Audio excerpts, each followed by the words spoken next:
J'ai d'habitude plutôt une faute parce qu'il est trop gaillard dans les combinaisons. C'est un grand cheval qui a d'habitude du mal à se caler. Et aujourd'hui, dès le paddock, j'avais beaucoup de recul. Donc c'est vraiment ce qu'on cherche avec lui depuis que je le travaille et que je monte. Donc il sautait très bien, hein. J'ai rien à lui reprocher vraiment. Et j'aurais dû un petit peu plus l'appuyer dans cette combinaison-là. Il m'a manqué un tout petit peu de moyens, mais normalement les moyens c'est sa qualité principale. Donc je suis resté un tout petit peu sur le mode de d'habitude, alors que le cheval il était très respectueux, très attentif. Il avait vraiment envie d'aller au bout de ce parcours et du coup il m'a manqué de l'appuyer un petit peu plus pour aller chercher cette auxerre. Lui il regardait déjà la sortie de triple, il a un tout petit peu freiné son saut et voilà, normalement je crains plus la sortie que le milieu. Donc je suis évidemment déçu parce que c'est une toute petite faute sur un cheval qui était très en forme, qui sautait très bien et ça coûte 2 médailles quand même.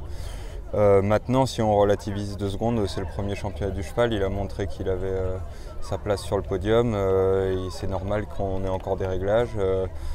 Donc je suis partagé, forcément à chaud c'est plus la déception qui prime parce que l'équipe comptait sur moi et qu'il y avait la place de garder ses médailles. Donc je suis forcément un peu déçu, mais je suis très content du cheval.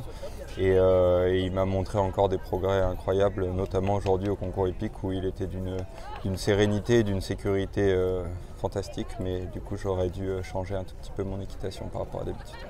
On a eu le sentiment ce matin, après avoir vu beaucoup de parcours sans faute, que finalement ce parcours n'allait pas être si sélectif que ça. Et c'est un peu comme toujours en championnat, c'est les nerfs. Ça restait pas très difficile. D'ailleurs, il n'y a pas eu beaucoup de fautes, hein. Il y a eu des petits 4 points. Après, effectivement, il y a des très bons cavaliers qui sont un peu passés à côté de leur épreuve hier. Donc ça a fait beaucoup de sans faute tout le long de l'épreuve. Mais on sait toujours qu'arriver dans les derniers, il y a toujours une pression différente. Après, je pense vraiment que la qualité des cavaliers qui étaient dans les 10 derniers, la pression, elle joue vraiment peu. Moi, c'est pas du tout ça. C'est vraiment la petite analyse technique que je vous ai dit avant. Donc, une barre de CSO, ça tombe de rien. Même avec un bon parcours, on peut très vite faire des fautes. Donc c'est ça qui rend l'enjeu et le sport palpitant, mais qui rend aussi ce sport difficile.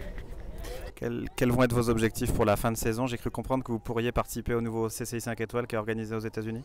Mes 2 autres chevaux vont aller effectivement faire les 2 5 étoiles de fin d'année. Il y a Vittorio Dumonte qui va aller aux États-Unis et il y a Vegas qui va aller à Pau en fin d'année.